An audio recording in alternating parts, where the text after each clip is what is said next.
Hello guys, I'm Matt, also known as Mr. Camera, and I'm going to give a review on the Nikon Z8. Been using it now for a while. Stick till the end. I'm going to have a really cool tip that I use all the time for many years as a photographer. Okay, so I'm going to shoot this orange tree. Really excited, going to get some cool shots here. So again, this right here gives me great use here for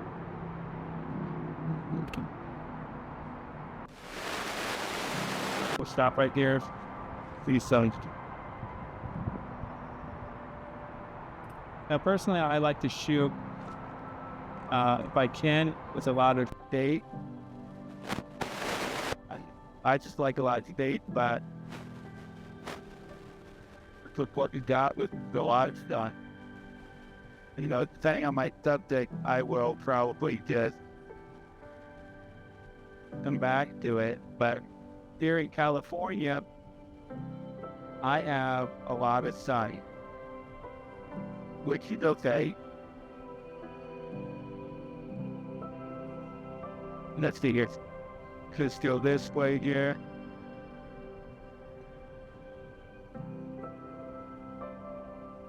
I mean, one of the first things I noticed when I started shooting with the mirrorless cameras was how sharp the lens for was. And it was, at first I didn't like it. I have sometimes just dialed down sharpness, Lightroom straight, you know, for a lot of simple and fast editing. And so I have, especially with people, I have really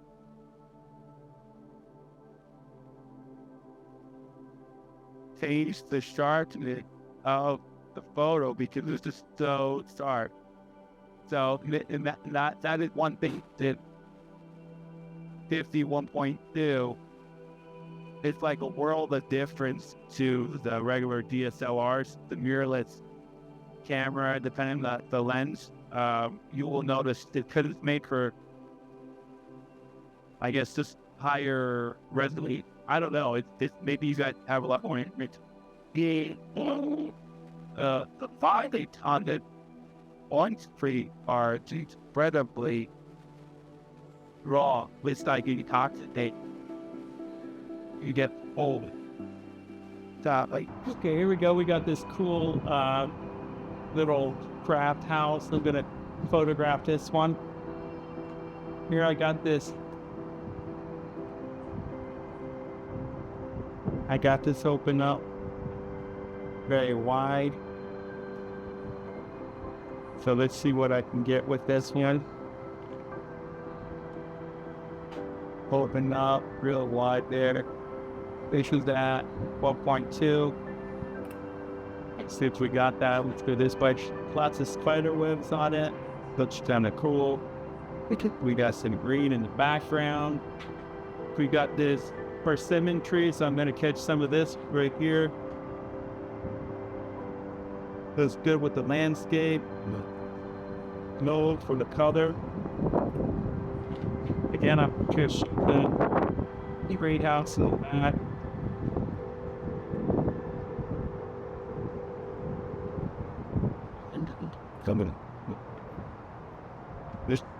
And I got some cool lavender too. We're gonna shoot in the background there, so you're gonna like that. Okay, so here we go. I love shooting the lavender, and let's see what we get. We got some cool shots with the bees, some sun, so that's gonna be cool with the sun, as well as some shaded stuff. So let's just see what we get.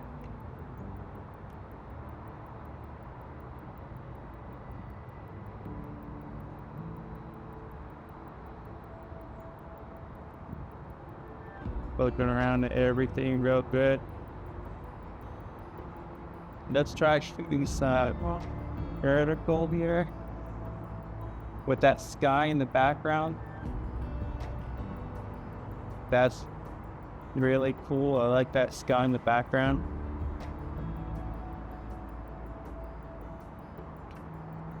Let's see what turns out. It's gonna come in real close. manual lens there. Real close.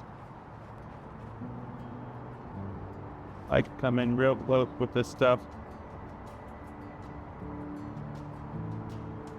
And so when I'm focusing like this, you guys probably have a better technique. I'm just, a lot of times I'm kind of going manual here. So I'll try to get it. If I can't get it, I'll just turn in manual focus.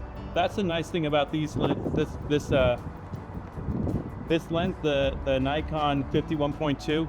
Boy, it's so smooth. It's crazy how smooth the focus is on it. At least I think it's really smooth. And I mean, the whole point of the 1.2 is to use it if you can, right? So I'm trying to shoot a lot. Now sometimes the camera will, it will actually change it to a higher aperture because it's so bright. Okay, so I'm gonna photograph this banana tree. You get a couple cool shots. So I really like the banana tree a lot here. This one especially. Get some really beautiful stuff.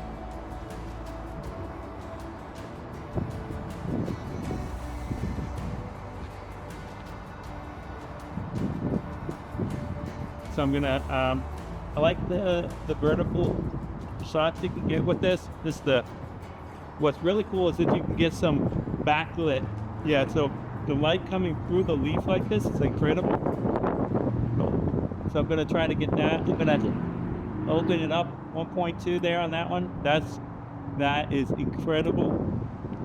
Getting that light coming through. Let's see if I can get anything else here. Just looking at this right there. I have to stop down a little bit, 2.0. So gonna close that aperture just a little bit so I can get some more in focus. So when you open it up, the lens, so that the aperture is at its opening biggest at 1.2. Sometimes you can't get everything in focus, but that's what's kind of cool. But sometimes you need to get more in focus, so that's when you have to stop down.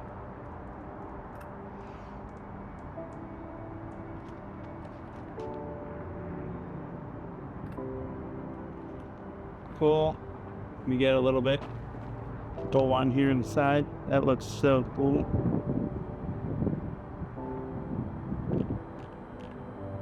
Stopping down 1.2 on that one. Okay, just getting different vantage points here.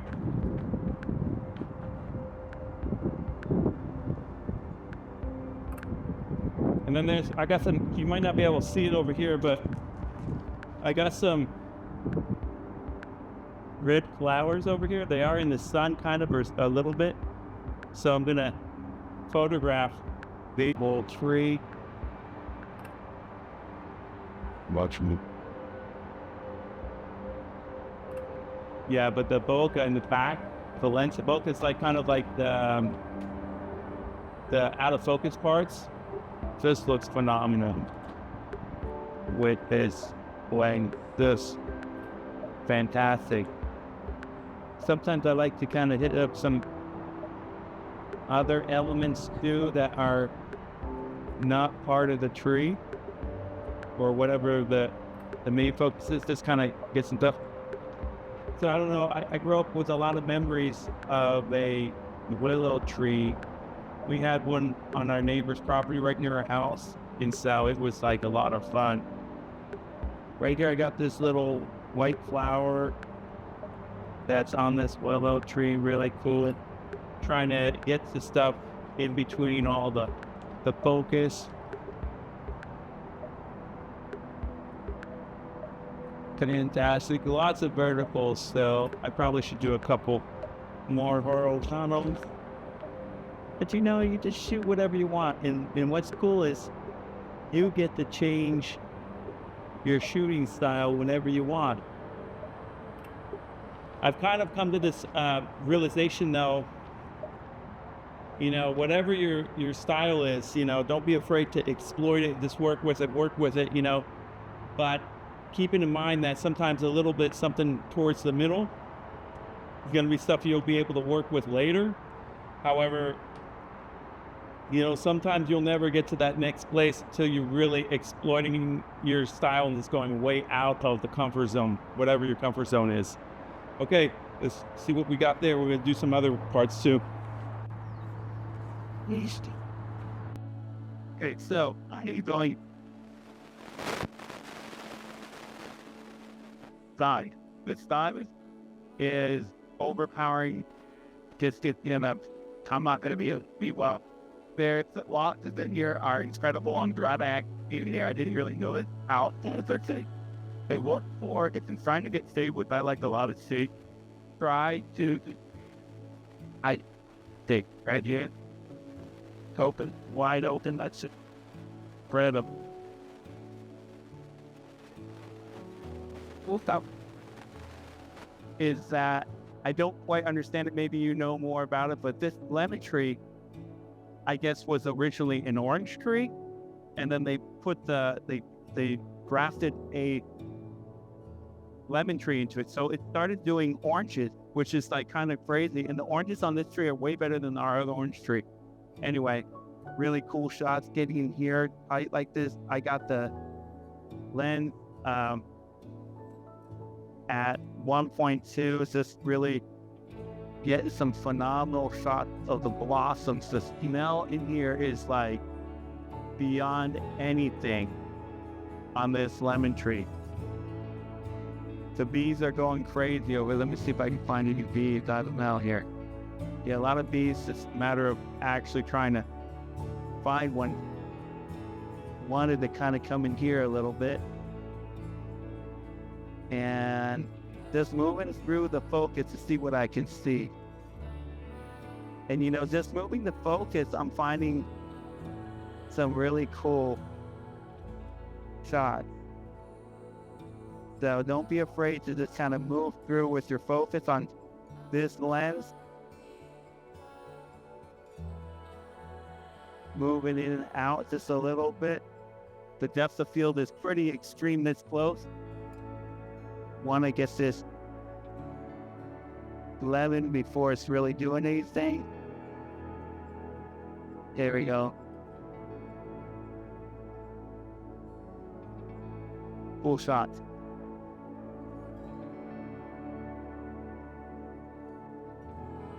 Okay, now for the tips that I use, I put my camera in aperture priority mode almost all the time. And I simply just change the aperture with this little dial in the front. It's one of my most used ways to create what I want instantly, really fast with the depth of field. And so I encourage you to try that if you've never done that before, aperture priority mode.